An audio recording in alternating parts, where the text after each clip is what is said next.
Sud Radio, les clés d'une vie, Jacques Pessis. Les clés d'une vie, celle de mon invité. Vous êtes auteur, acteur, metteur en scène et directeur de théâtre. Et à ce cumul s'ajoute celui d'un record de spectateurs dans des salles derrière le rideau rouge. Donc derrière ce rideau rouge, vous avez toutes les raisons de voir la vie en rose. Bonjour Sébastien Azopardi. Bonjour Jacques. Alors, on connaît vos pièces, on va en parler, Le Tour du monde en 80 jours, Dernier coup de ciseau. Vous co-dirigez de théâtre, vous êtes acteur, metteur en scène. Et finalement, vous avez un parcours étonnant qui mérite d'être raconté. Et on va le faire aujourd'hui à travers des dates clés de votre carrière. Et la première que j'ai trouvée, alors je ne sais pas si ça vous dirait quelque chose, le 30 janvier 1996, c'est le départ d'une tournée avec les porte-claques de Michel Fermaux. Oui, c'est mon premier engagement. J'avais 20 ans et c'est drôle parce que les porte-claques, Francis Lemonnier, qui était l'un des associés de mon père, l'a joué après Jean-Claude Brialy. C'est une pièce, c'est un des premiers rôles de Jean-Claude Brialy. Et quand Jean-Claude est parti faire autre chose, c'est Francis Lemonnier, qui est l'ami de jeunesse de mon père, et ça a été son associé jusqu'à sa disparition. Et donc c'était très drôle, des années plus tard, de passer à une audition et de la réussir et de commencer, de commencer dans le théâtre avec ce rôle-là. Avec une vie de tournée de 3 mois. Alors, je crois qu'il y avait Maurice Rich et Christine Lembler dans l'aventure. Oui. Et le soir, c'était les bons restaurants. C'est une vie qu'on ne peut plus imaginer aujourd'hui, Sébastien Azopardi. Et qu'on ne peut plus imaginer. J'espère qu'on va on la retrouve petit à petit, cette vie-là. Oui, les tournées, c'est magnifique parce que comme on est sur les routes, on n'a rien d'autre à faire que d'être avec ses camarades, d'aller au restaurant après la pièce ou de prendre un verre, tout simplement. Et c'est un apprentissage aussi fort qu'un cours de théâtre.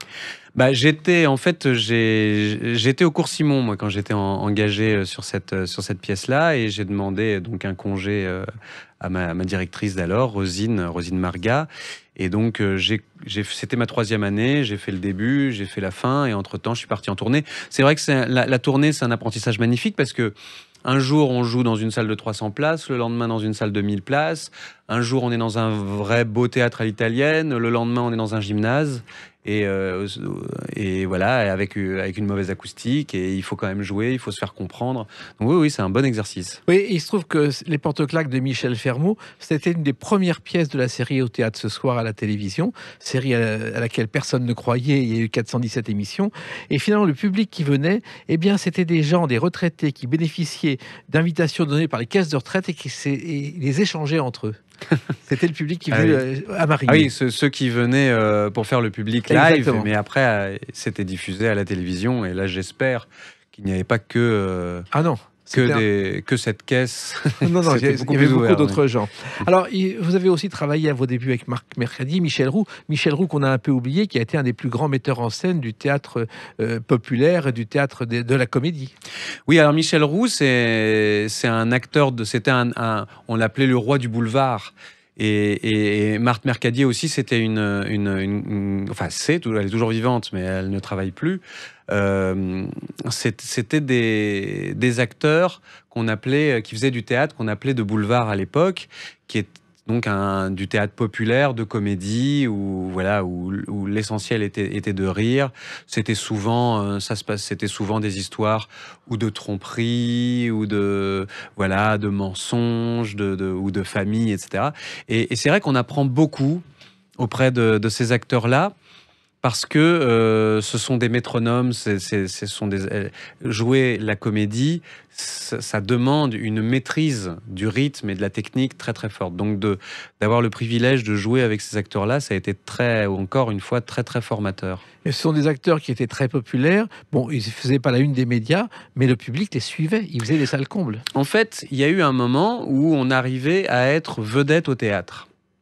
Maintenant, c'est sûr que c'est la télé, même Internet, le cinéma, mais il y a eu un moment où on arrivait encore à être vedette qu'en ne faisant que du théâtre. Et Michel Roux, Marthe Mercadier, puis d'autres, comme Jacques Balutin, comme plein d'autres comédiens, arrivaient à avoir une vraie notoriété populaire en ne faisant quasiment que du théâtre. C'était le cas de Jacqueline Maillan. Et c'était le cas de Jacqueline Maillan, même si elle a tourné quelques films, plus que ceux dont on a parlé. Mais oui, effectivement, c'était des vedettes de théâtre qui remplissaient la salle, alors qu'effectivement, on ne les voyait pas beaucoup à la télé. Alors, vos vrais débuts, Sébastien Azzopardi, au théâtre, c'est à l'âge de 10 ans en CM2. Mais vous êtes très très bien renseigné, Jacques. Oui, ça c'est parce que j'ai eu la chance de tomber sur une institutrice qui adorait le théâtre quand j'étais en CM2 et qui décidait tous les ans de monter une pièce avec sa classe. Et cette année-là, c'est tombé sur Le Bourgeois Gentilhomme. Au départ, elle m'avait donné le rôle du maître à chanter. Et un jour, celui qui faisait Le Bourgeois Gentilhomme, Monsieur Jourdain, n'est pas venu. Elle m'a demandé de lire le rôle. Et j'ai pas lâché le rôle après. Enfin, c'est pas moi, c'est mon instinct a décidé de finalement me confier ce rôle-là.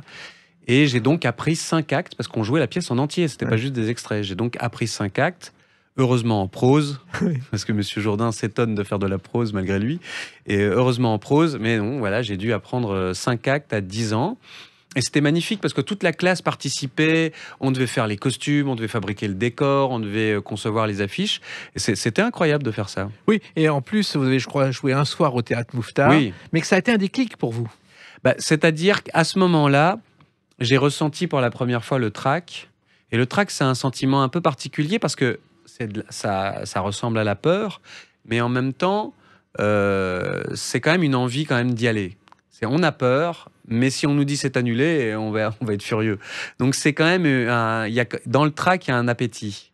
Et vos parents et votre père qui était comédien vous a soutenu. Ils vous ont pas encouragé, mais ils vous ont soutenu dans cette aventure. Oui, alors ils m'ont pas poussé.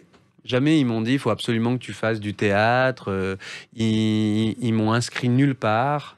Ils ont vraiment rien fait pour, mais ils ont rien fait contre. Et à chaque fois, je pense qu'ils étaient fiers. Ils étaient fiers que je le fasse, que ça vienne de moi. Et voilà. Donc après, quand j'ai voulu refaire du théâtre quand j'étais au lycée, et voilà, ils m'ont pas poussé à m'inscrire. Je l'ai fait de moi-même.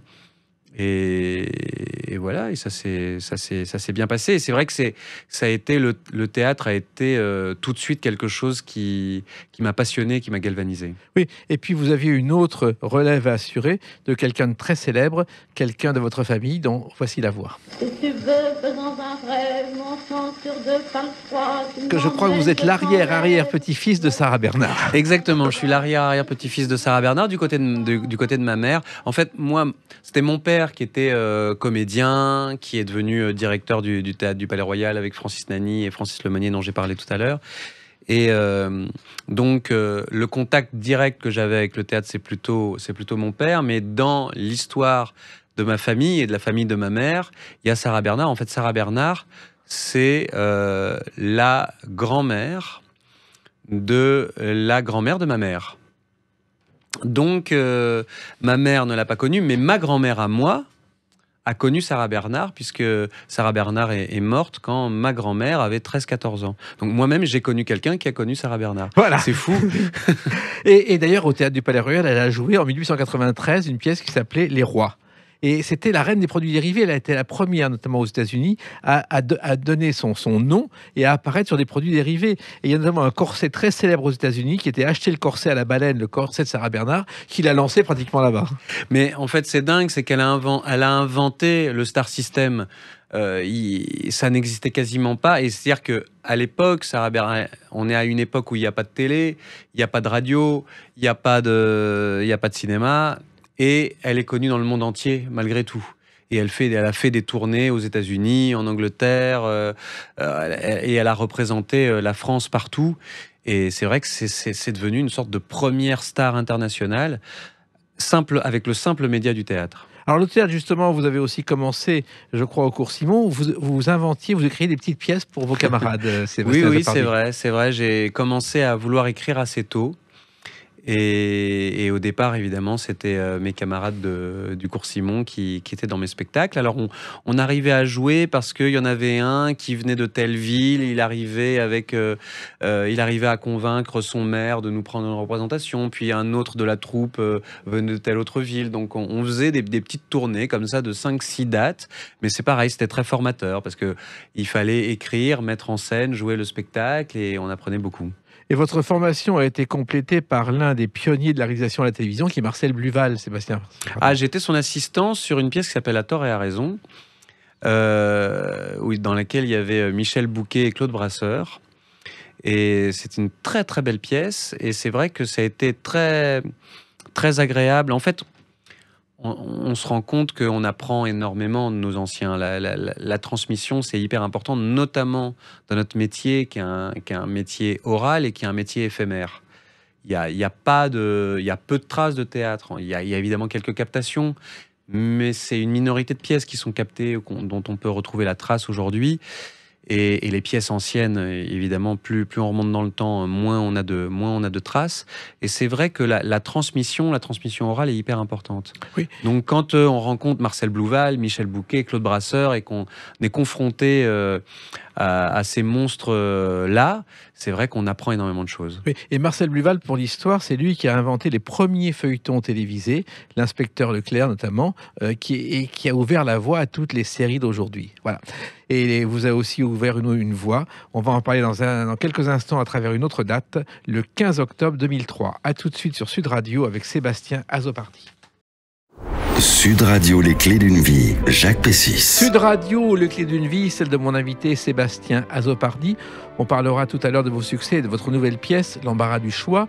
Mais pour l'instant, on revient au 15 octobre 2003, au Théâtre du Palais Royal. C'est la première d'une pièce qui s'appelle Devinez qui.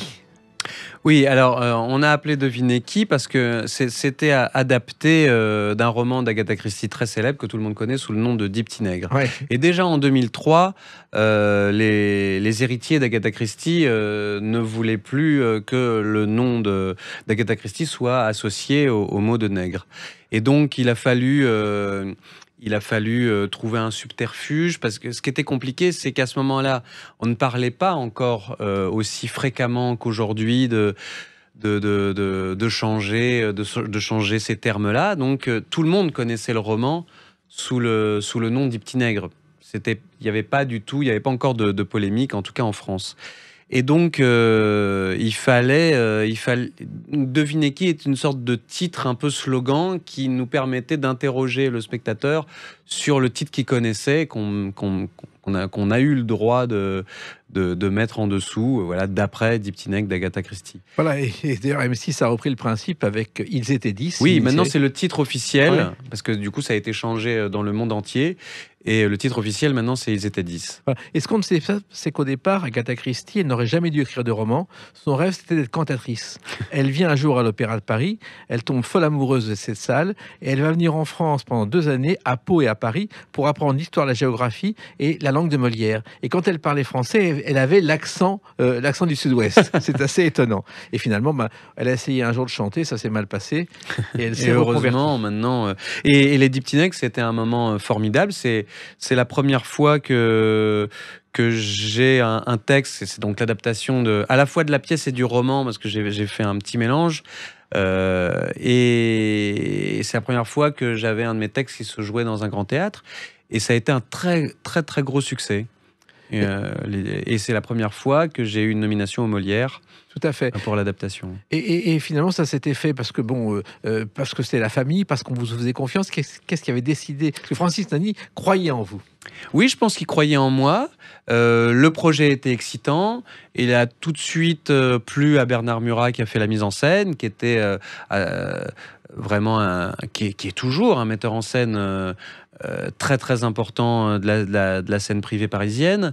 Donc on n'est pas arrivé comme ça en disant c'est le spectacle de mon filleul et on va le faire. Non, il y avait une troupe d'acteurs incroyable. Et quand on a vu que il n'y avait pas de grands noms à part Alice Taglioni qui n'était pas aussi connu que maintenant. Il y avait de très grands acteurs comme Jean-Pierre Bouvier, comme Yves Gaz, comme Roger Dumas, comme Philippe Lodenbach. C'était une très très belle troupe. Et quand on a vu à quel point tous ces acteurs étaient excités à l'idée de jouer ce texte, ça rassure quand on est un jeune auteur. Alors, jeune auteur, jeune metteur en scène et jeune acteur qui, 2 ans plus tôt, a joué au Palais Royal dans une pièce beaucoup plus délirante. C'était, je crois, Monsieur Chasse de Feydeau, pièce peu connue. Et je crois qu'entre la première et la dernière, le texte a totalement changé parce que Las Palais et Chevaliers en rajoutait tous les soirs. Il y avait une sorte de lion avec une tarte aux fraises totalement délirant. Il y avait, alors le texte n'a pas totalement changé, mais il y avait 1 ou 2 moments dans la pièce d'improvisation, et notamment ce moment où Las Palais mentait à sa femme et il finissait par inventer des choses incroyables. Mais c'était incroyable ce Monsieur Chasse avec Las Palais et Chevaliers. C'était pendant les répétitions. Mon seul but, c'était d'arriver à ne pas rire. Et après, du coup, j'étais rodé. Je crois que j'ai pas eu tellement de fou rire sur les. On a joué ce spectacle 2 ans et demi. Et c'était un moment assez incroyable. C'était vraiment la pièce de Feydeau qui était vraiment bien faite. Et il y avait 1 ou 2 moments dans le spectacle où il y avait des improvisations. Mais la pièce était très très bien montée. Alors, vous apprenez votre métier d'auteur, d'acteur, de metteur en scène, Sébastien Topardi. Et donc, une seule solution, c'est créer une compagnie. Oui, à un moment, j'ai voulu monter mes spectacles, j'ai commencé à vouloir écrire, et ce qui est important, c'est aussi de commencer dans des petites salles pour se faire apprendre son métier, pouvoir se tromper si on doit se tromper. Et donc, pour ça, il a fallu que je monte une compagnie et que j'apprenne à produire aussi. Ce qui fait que non seulement on apprend à fabriquer des spectacles, mais quand on a une compagnie, on apprend aussi à produire. Et on est obligé d'un peu tout faire. On est obligé de faire de la comptabilité, de faire de la commercialisation, de la communication, parce qu'on n'a pas d'argent et il faut mettre... il faut tout faire. Il faut tout faire et en même temps, vous avez la rigueur de vos études. Je crois que vous avez vos études à Henri IV, qui est un lycée très sérieux, et que vous aviez cette rigueur au départ qui permet de tenir, parce que on a beau être acteur, il faut être rigoureux. Ah, mais je pense que c'est un métier qui est très rigoureux, celui d'acteur, de metteur en scène, d'auteur, de directeur de théâtre. Tout ça, c'est des métiers qui demandent de la rigueur, et surtout si on veut les faire un peu tous en même temps, il faut savoir s'organiser. Et oui, je pense que la rigueur est très très importante, surtout quand on fait des spectacles fous. Moi, parfois, il y a des moments où on me demandait, mais quand on voit les spectacles, on pensait voir quelqu'un de très très fou arriver. Et on me voyait dans la vie, je suis plutôt raisonnable. Et ils trouvaient ça bizarre. Il y a des gens qui trouvaient ça bizarre, la confrontation entre mes spectacles complètement décalés et délirants et une personnalité d'apparence sage.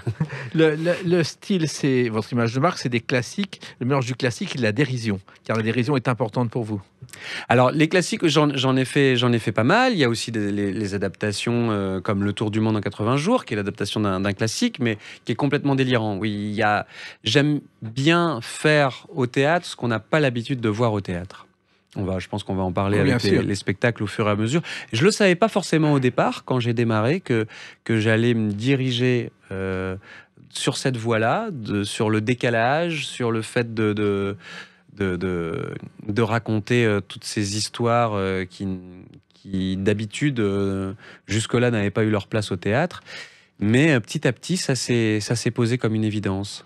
Le premier spectacle dont on a perdu toute trace, il n'y en a pas sur YouTube, c'est Casimir, mon cher amour. Oui, parce que ça, c'est une de mes écritures de jeunesse, de spectacle dont on parlait tout à l'heure quand j'étais au cours Simon. Donc oui, ça s'est joué 6 fois. Quand même. Oui.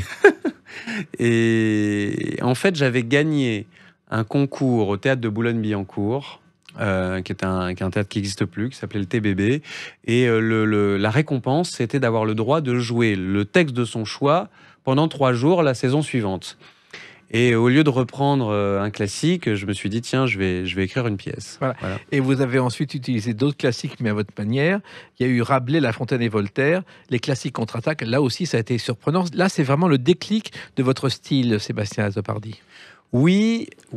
D'abord, c'est vraiment le premier spectacle que je fais professionnellement, que je mets en scène, où j'écris ces adaptations autour de Candide, de Gargantua et des Fables de La Fontaine. C'était en 3 parties. C'était avec mon complice Franck Desmet. On l'a créé au Théâtre de la Huchette. Et ce qui est amusant, c'est qu'aujourd'hui, Franck Desmet est le directeur du Théâtre de la Huchette. Et à l'époque, on était 2 jeunes comédiens. Et on a commencé un peu en bouche-trou, en ne jouant, en étant programmé que l'été. Et puis finalement, on a fait une saison entière. Voilà. Et vous avez démontré que Rabelais, La Fontaine et Voltaire ne manquaient pas d'esprit, car c'était ça. Alors qu'à l'habitude, on les traite comme des classiques très pompeusement. Là, vous avez fait le contraire. Bah, on les a rendus un peu rock'n'roll, mais bon, on n'était pas les premiers à faire ça. Mais c'était, oui, c'est ce qui m'a donné après dans le Candide. L'adaptation du Candide, c'est ce qui a donné le fondement après de mes spectacles du Tour du Monde en 80 jours, de Mission Florimond. Enfin, c'est où en fait Franck faisait tous les autres personnages, moi je faisais Candide et tout était un petit peu en décalé.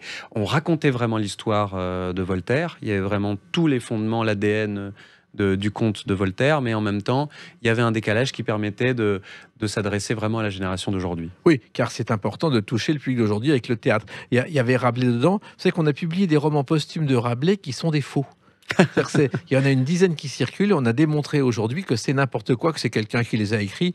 Et ça a été le cas aussi avec Marcel Aimé, où dans la Pléiade, il y a 2 nouvelles fausses de Marcel Aimé.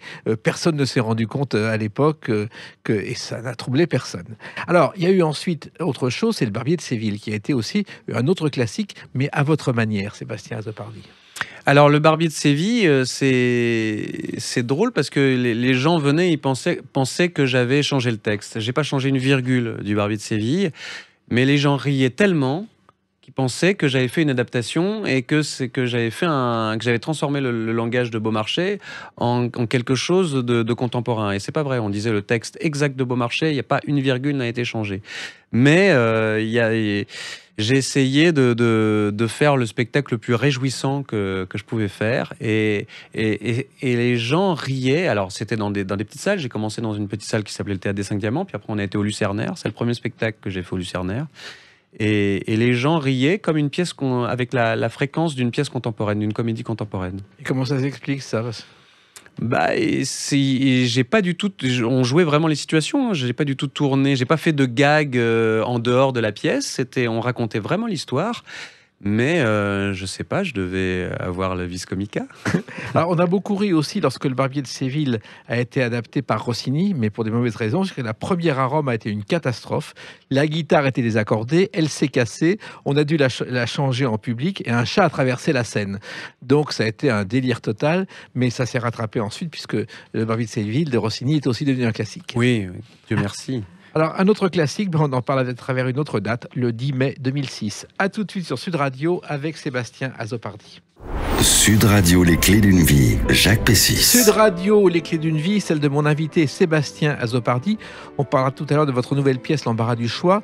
Mais le 10 mai 2006, d'après mes renseignements, c'est le jour de la première du Tour du Monde en 80 jours au Lucernaire. C'est un peu là que tout va commencer, tout va changer pour moi. Parce que quand je commence le Tour du Monde en 80 jours au Lucernaire. Alors, le Lucernaire, pour ceux qui ne connaissent pas, c'est un théâtre de 110 places qui est dans le 6e arrondissement à Paris et qui est un théâtre traditionnellement d'art et d'essai. Et la nouvelle direction d'alors, qui étaient les éditions Harmattan et puis des universitaires qui dirigeaient le théâtre, m'avait demandé, suite au succès du Barbier de Séville, m'avait demandé ce que j'avais dans ma besace, comme on disait. Et j'ai parlé du Tour du Monde en 80 jours. J'avais commencé à écrire l'adaptation, mais c'était loin d'être fini. Et ils m'ont demandé quand est-ce que tu peux démarrer. En janvier, j'ai dit non, en janvier, je serai pas prêt, il faut que je fasse le casting. J'avais pas du tout prévenu qu'il n'y avait pas de texte. Et donc, mars, ça va être trop près. Donc, j'ai fini en décembre par m'engager sur une date de mai, alors qu'il n'y avait pas de texte. Et c'est à ce moment-là que je suis allé voir mon ami d'enfance, Sacha Danino, avec qui on riait, on inventait on se faisait rire tous les deux gratuitement. Quand on se voyait vraiment et là je lui ai dit écoute on va écrire une pièce tous les deux. J'ai commencé, donc il a commencé à lire les premières pages et on a commencé à écrire le Tour du Monde et toutes les blagues qu'on faisait entre nous, on les a mises dans le spectacle. Et c'est je sais plus quelle date de mai 2006, ça a été le début d'une aventure qui a duré 10 ans, et même on a arrêté le spectacle, et on l'a repris juste avant juste avant cette pandémie. On a refait une année complète. Donc en tout, on a joué 11 ans, mais dont 10 ans sans s'arrêter. 1 million de spectateurs. Oui, parce qu'à une fois qu'on a fait une année au Lucernaire, on est arrivé au Café de la Gare, où on est resté 5 ans et demi, et puis après on est resté 3 ans et demi au Splendide. Et donc on a joué 10 ans sans s'arrêter, mais quand je dis sans s'arrêter, c'est sans s'arrêter. C'est-à-dire qu'il s'est passé peut-être 2 jours d'arrêt entre le Lucernaire et le Café de la Gare, 2 jours d'arrêt entre le Café de la Gare et le Splendide. Et on jouait l'été, on jouait 12 mois sur 12, et on s'arrêtait jamais, parce qu'il y a eu plusieurs équipes qui se sont succédées. Donc, oui, c'était une aventure folle. Et c'est à ce moment-là que je suis sorti donc des petites salles pour commencer à grandir, aller dans des théâtres un petit peu plus grands. Voilà. Alors, le Café de la Gare, il y a une histoire. Le créateur, il est mort il n'y a pas longtemps, on a un peu oublié d'en parler. C'est Romain Bouteille. Au commencement, il n'y avait rien, puisqu'il n'y avait pas de la création du monde. C'est vrai que le Café de la Gare était une révolution.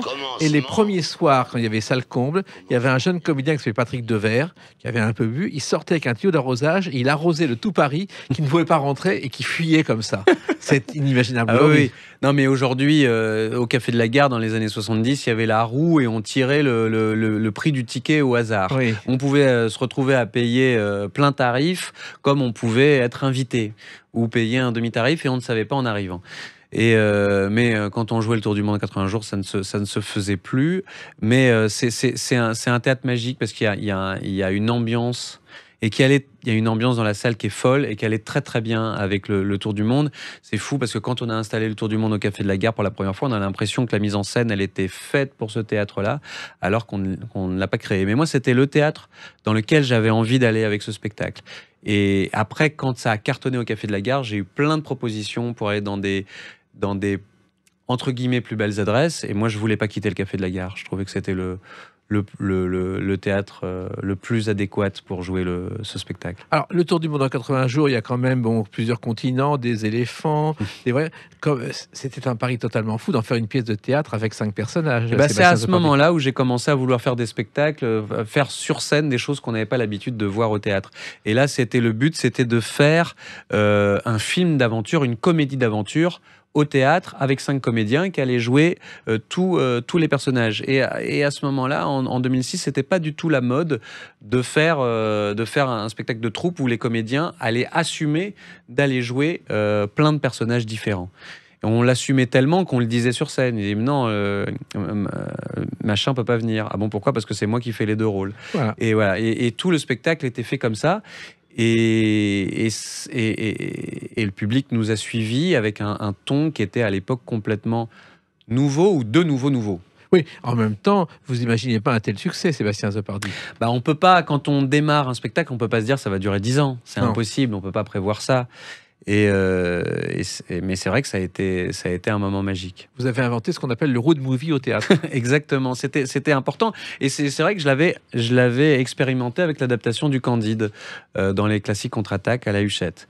Et après, j'ai continué avec Mission Florimond, qui était une comédie chevaleresque. Là, c'était une comédie de cap et d'épée, et qui était aussi un road movie. On va en reparler, mais on s'est toujours demandé pourquoi Jules Verne avait imaginé ces voyages extraordinaires. On raconte qu'il était parti au départ, son premier voyage, pour rapporter un collier de corail à sa cousine. Il était amoureux d'elle, et puis son père s'est fâché, et il a promis de ne plus jamais voyager qu'en rêve, ce qu'il a fait. D'ailleurs, il a fait une pièce du Tour du Monde en 80 jours. Oui, il y a une pièce, mais j'ai pas gardé ni la structure ni la forme de cette pièce, parce que c'était une pièce à grand spectacle.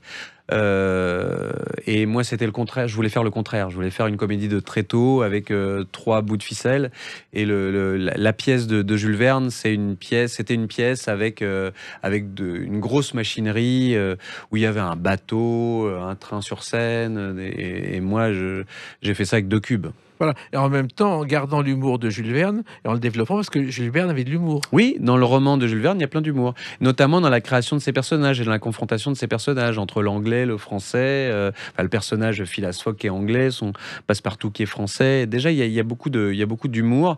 Il y a le flegme britannique. Après, c'est sûr que moi, j'ai voulu en faire un spectacle complètement délirant et fou, mais encore une fois, je me suis efforcé à vraiment raconter l'histoire. C'est pas juste une succession de gags gratuits. On a vraiment raconté l'histoire, et c'est aussi pour ça que les gens riaient autant, c'est qu'ils étaient embarqués complètement dans l'histoire. Moi, je suis persuadé que si Jules Verne, aujourd'hui, tenait les propos qu'il tenait à l'époque, il aurait les réseaux sociaux contre lui. Il a écrit un jour que les femmes n'interviennent jamais dans mes romans parce qu'elles parleraient tout le temps et les autres n'auraient plus rien à dire. Et c'est peut-être une déclaration d'amour. Peut-être en même temps. Alors, il y avait un côté OSS 117, un côté Monty Python, parce que ça aussi, c'est votre culture, les Monty Python. Oui. Les Monty Python, les films aussi du style Y a-t-il un pilote dans l'avion, l'humour des nuls, tout ça, c'est des choses qui m'ont bercé quand j'étais... qui m'ont bercé, non, parce que ça m'a réveillé. Mais en tout cas, j'ai été nourri de ces sketchs, de ces films, de tout ça. Et c'est vrai que ça manquait cruellement au théâtre à ce moment-là, ce côté décalé, fou, imprévisible. Les Monty Python, en plus, au départ, quand ils sont venus en France, le premier film en France s'appelait Pataquès, ça a été un échec considérable. Les salles étaient vides, on était 10 dans la salle en hurlant de rire, mais ça n'intéressait personne. Personne n'imaginait, au milieu des années 70, que ça pourrait avoir un jour un certain succès en France. Oui, mais après, c'était au départ, je pense, un humour très anglais, très absurde. Peut-être que l'esprit cartésien français n'était peut-être pas encore préparé, mais aujourd'hui, je pense que c'est beaucoup plus facile, en tout cas, d'entraîner le public dans cet univers-là. Alors donc, vous êtes auteur, metteur en scène et aussi acteur, car vous jouez dans le Tour du monde. Vous avez joué à plusieurs reprises. Comment on fait pour tout faire en même temps? J'ai pas forcément tout fait. D'abord, j'ai pas tout fait forcément en même temps. Dans le Tour du monde, j'ai intégré la troupe au moment de la deuxième équipe. En fait, à chaque fois qu'il manque un acteur, par commodité, en général, je le remplace. Oui. Parce que vous connaissez le texte. Voilà, je connais le texte, je connais la mise en scène, et souvent j'arrive dans mes spectacles comme ça. L'embarras du choix que je viens de monter. Et depuis très longtemps, le premier spectacle que je monte dans lequel je joue. Sinon, tous mes précédents spectacles, je les ai montés sans jouer dedans. Il y a vraiment les classiques contre-attaque, où je l'avais fait avec mon pote Franck Desmet. Et depuis, je ne fais que des mises en scène et j'intègre la troupe plus tard. Voilà. Et c'était aussi le cas de Françoise Dorin. Quand le comédien était absent, elle connaissait le texte, elle venait sur scène à la place de son comédien, certains soirs au Bouffe Parisien. Et alors, il y a la rigueur aussi. La rigueur, parce que la folie, qui dit folie, dit rigueur absolue. Et ça, c'est une chose importante pour vous, Sébastien Azopardi. Mais évidemment, de toute façon, la comédie, c'est de la rigueur. Et la folie, c'est effectivement, il faut être très très rigoureux, sinon la folie ne se crée pas. C'est comme une recette un petit peu compliquée. Il faut que la mayonnaise prenne, comme on dit. On dit toujours, il faut que la mayonnaise prenne. Et si on n'est pas assez rigoureux dans les proportions, dans le coup de main, eh ben ça ne prend pas. Et c'est pareil, la comédie, il faut être à la fois fou, sincère. De toute façon, on est dans un métier de paradoxe. Il faut être à la fois fou et organisé. Faut savoir improviser et dire le texte de façon rigoureuse. Enfin, c'est un métier de paradoxe. Oui, et en même temps, la rigueur, Robert Derry avec les Branquignoles en a été l'exemple. C'était au millimètre près. Et un jour, un comédien ajoute une seule réplique. Mais il a pris la colère de sa vie. On ne touche pas à quelque chose qui est près au millimètre. Ça, c'est important. Oui, alors moi, je suis pas aussi. On peut rajouter une réplique. Il faut qu'elle soit bonne. Voilà. Il faut qu'elle soit bonne. Il faut qu'elle s'inscrive aussi dans le spectacle. Il faut pas qu'elle dénature la scène. Mais on peut trouver des bonnes répliques. Dans ces cas-là, on les garde. On voit si elle est à sa bonne place. Mais effectivement, au démarrage, je demande beaucoup de rigueur à mes troupes. Je crée un cadre de jeu qui, au départ, pour certains comédiens, ça les trouble d'être aussi encadrés, mais après, c'est une fois qu'ils sont très encadrés qu'ils se retrouvent être plus libres que jamais. Exactement. Alors, Mission Florimond dont on parlait, là aussi, c'était une mission secrète pour François Ier, totalement délirante, et là aussi, ça a été un énorme succès. Oui, c'était fou ce spectacle parce que j'ai entraîné des acteurs qui sont aujourd'hui parmi mes meilleurs amis aussi, en plus de Sacha Danino avec qui j'écris. Franck Desmet dont j'ai parlé tout à l'heure. Il y a dans cette troupe, il y avait Sébastien Castro, Erwan Crégnou et qui je joue encore l'embarras du choix, Guillaume Bouchet, Olivier Soliveres qui a joué très très longtemps Dernier coup de ciseau. Et on a été une troupe, et Aurélie Konaté qui nous a rejoint un peu plus tard. On a été une troupe. On s'est tous retrouvés à jouer en collants, dans des collants de couleurs. Et je sais pas, ça nous a porté chance, ça a été complètement fou. On a fait plein de théâtres différents. On a commencé au Tristan Bernard, on était au Michel, on était au Splendide, on était à la Comédie de Paris. Et ça a été un parcours assez dingue. C'était une pièce complètement décalée qui était une pièce cousine du Tour du Monde. C'est vraiment comme si j'avais fait un numéro 2. Voilà. Et effectivement, et vous disiez même dans une interview télé que être en collant comme ça, c'est une bonne façon de draguer. Je disais que le spectacle était aphrodisiaque. Voilà. Alors que, bon, je ne sais pas si c'était le cas, mais j'avais l'impression que ça l'était. Voilà. Je ne sais pas si c'est le cas non plus d'un autre spectacle dont on va parler à travers une autre date, le 24 août 2021. A tout de suite sur Sud Radio avec Sébastien Azopardi. Sud Radio, les clés d'une vie, Jacques Pessis. Sud Radio, les clés d'une vie, celle de mon invité Sébastien Azopardi. Donc on a parlé du Tour du monde en 80 jours, 1 million de spectateurs, Mission Florimond 3 ans. C'est le mal que je vous souhaite pour la nouvelle pièce qui est née le 24 août 2021 qui s'appelle L'embarras du choix. Alors l'embarras du choix, c'est l'histoire de Max qui a du mal à faire ses choix dans la vie. En fait, il se réveille à 35 ans et il se rend compte qu'il n'a pas la vie qu'il aurait aimé avoir. Il ne fait pas le métier dont il rêvait quand il était jeune. Il n'est pas marié à la femme qu'il aimait aussi. Et donc, il va arriver à un moment, il fait le bilan, il va demander au public, le public, c'est ses amis, et il va leur demander de l'aider à choisir, à faire les choix difficiles de sa vie. Alors c'est quand même une forme nouvelle de théâtre, ça aussi.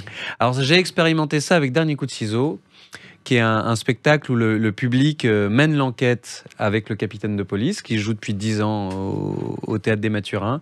C'est un gros succès. C'est avec ça que j'ai eu pour la première fois le Molière et pour le Molière de la meilleure comédie. Je ne sais plus en quelle année, mais ça vous devez le savoir, Jacques.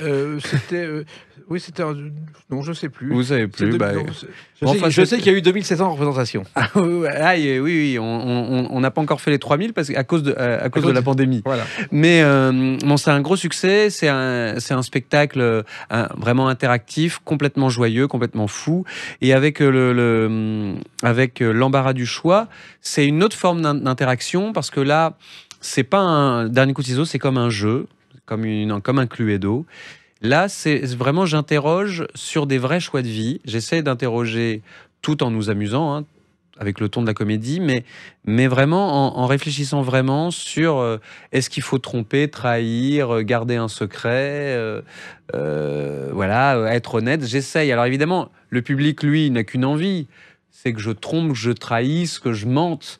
Mais j'essaye d'interroger les gens avec leur propre moralité, et parfois c'est assez étonnant de voir qu'ils me conseillent d'être honnête, de dire la vérité, de ne pas tromper, et c'est assez drôle, notamment quand j'interroge un couple et que je leur demande est-ce qu'il faut que je prenne une maîtresse. Enfin, c'est pas interroger dans ces termes-là, mais est-ce que je vais en week-end avec ma femme, ou alors est-ce que je privilégie une sortie un peu coquine. Et bon, les couples, c'est amusant de les mettre un peu dans l'embarras pour répondre. Oui, mais c'est pas simple quand on a écrit une pièce d'interroger le public tous les soirs et d'attendre les réponses.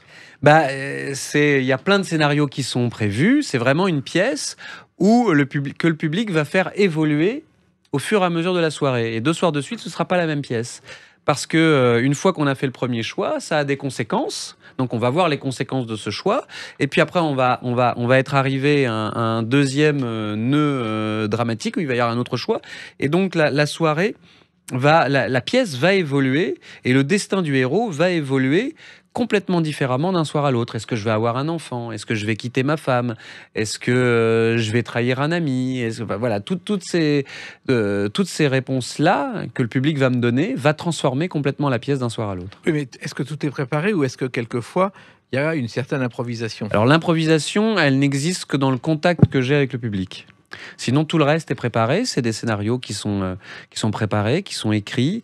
Et parce qu'il faut quand même qu'il y ait une cohérence quand même dans tout ça. Je pars d'un point A et j'arrive non pas à un point... j'arrive pas juste à un point Z. C'est-à-dire que je peux arriver à n'importe quel moment, à n'importe quel endroit de l'alphabet, et selon les choix du public du soir. Mais encore faut-il se souvenir de tous ces scénarios. Ah, mais c'est pour ça qu'on répète régulièrement. Dès qu'on n'a pas fait depuis 3-4 jours un pan de la pièce, eh ben on le répète. Et quelquefois, il peut y avoir des surprises, le public qui répond autre chose. Parfois, les gens ne respectent pas la règle du jeu. C'est-à-dire que je propose 2 choix et on me suggère un 3e. C'est sûr que c'est pas un numéro d'improvisation. C'est vraiment un scénario qui est écrit avec des vrais enjeux, avec des vraies questions. Et effectivement, on peut pas faire ce qu'on veut, mais en même temps, ça reste quand même très très libre. L'échange que j'ai avec le public reste quand même très libre. Alors, c'est au Théâtre Michel à Paris, et juste à côté, il y a le Théâtre des Mathurins. Et qu'est-ce qu'il y a à l'affiche?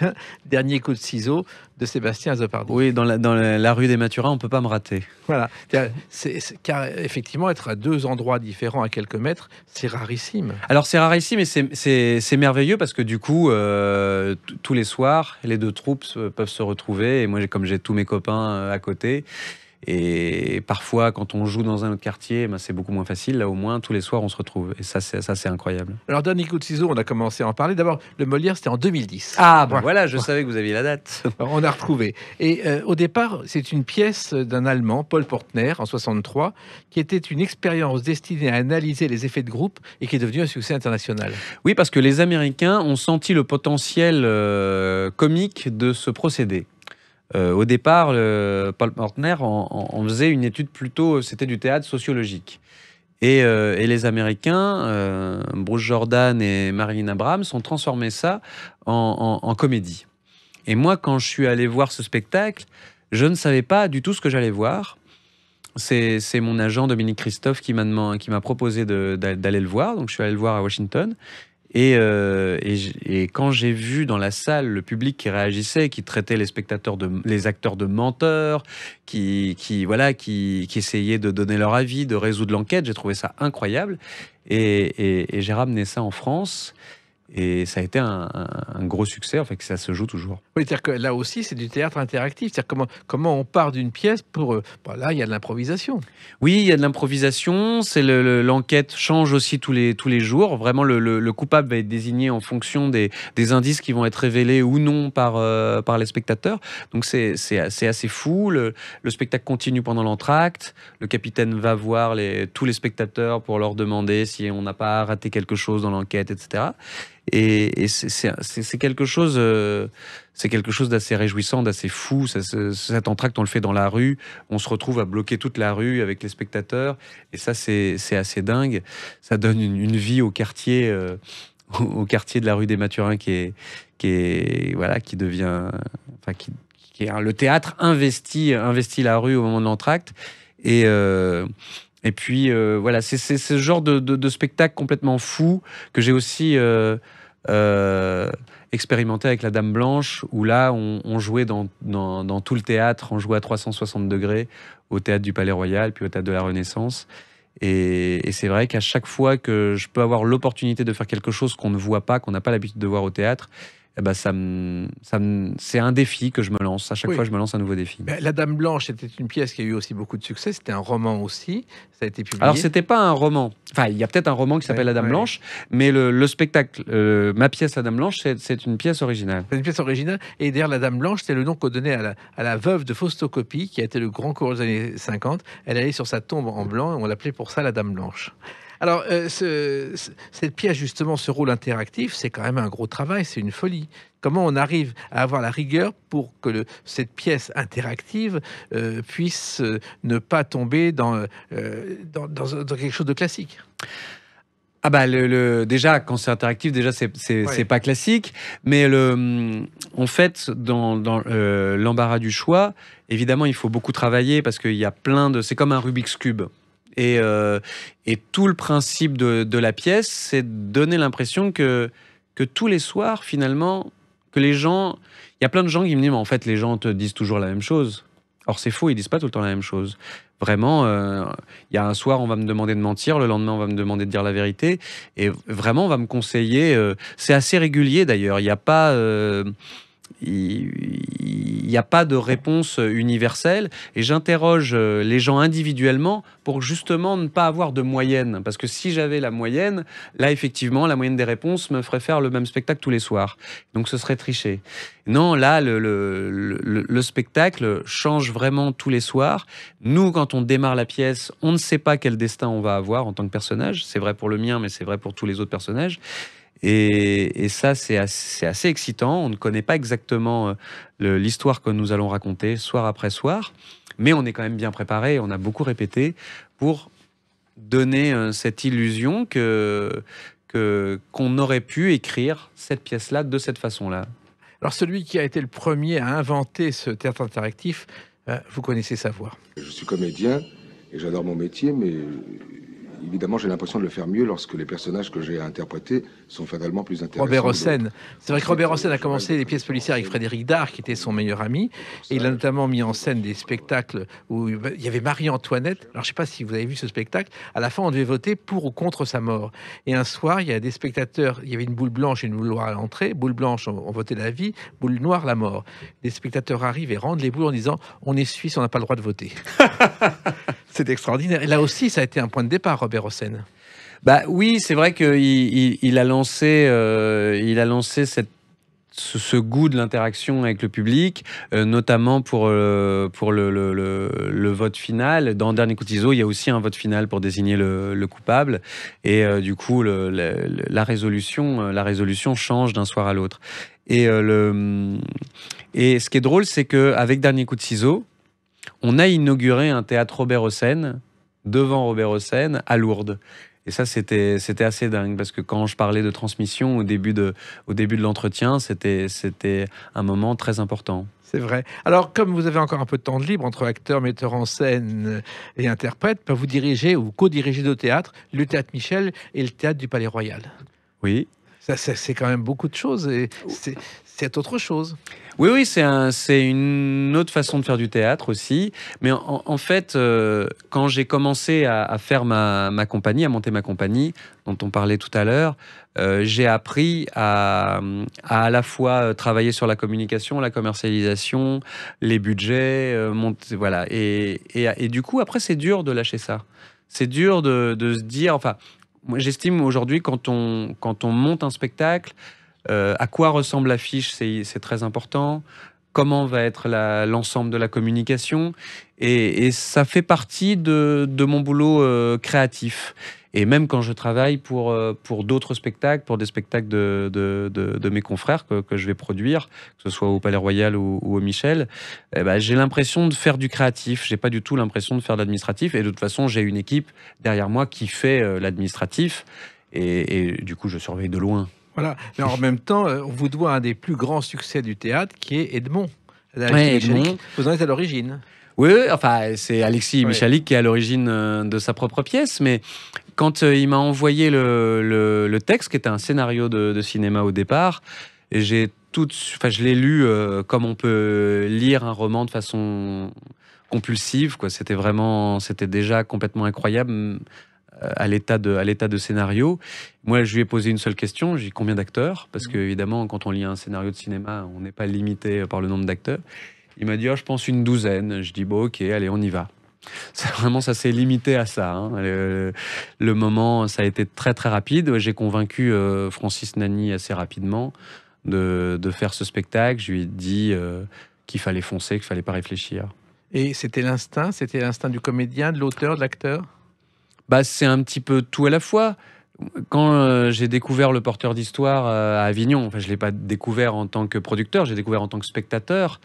j'ai trouvé que je découvrais Alexis pour la première fois, son travail, et j'ai été complètement embarqué, complètement séduit. Ça touchait vraiment une façon de faire du théâtre qui me parlait vraiment très fort. Donc, après, je suis allé voir le Cercle des Illusionnistes. À chaque fois, j'ai discuté 2 minutes avec lui. Et puis, je lui ai dit, si tu as quelque chose à me proposer, je suis preneur. Et à l'époque, j'avais que le Palais Royal. Il m'a dit, c'est grand le Palais Royal. Je lui ai dit, ça, c'est mon problème. Exactement. Ça veut dire aussi que le théâtre a un bel avenir, beaucoup plus que ce que certains imaginent, et qu'il y a une nouvelle génération qui est en train de prendre la relève. Évidemment. Évidemment. Moi, je pense que le théâtre, plus on avance dans un monde virtuel, plus le théâtre a de beaux jours devant lui. Ah ben en tout cas, pour l'instant, vous avez beau jour devant vous avec l'embarras du choix, donc, qui est au Théâtre Michel du mardi au samedi à 21h, le dimanche à 16h30. Et juste à côté, dernier coup de ciseau au Théâtre des Mathurins. Là aussi, c'est 21h et le dimanche 16h30. Donc, on peut s'arranger pour venir 2 soirs de suite. Oui, je pense il faut le faire. Voilà. Il faut vraiment aller voir les deux. Je compte sur celles et ceux qui nous écoutent. Merci Sébastien Azzopardi et continuez comme ça. Merci Jacques. Les clés d'une vie, c'est terminé pour aujourd'hui. On se retrouve bientôt. Restez fidèles à l'écoute de Sud Radio.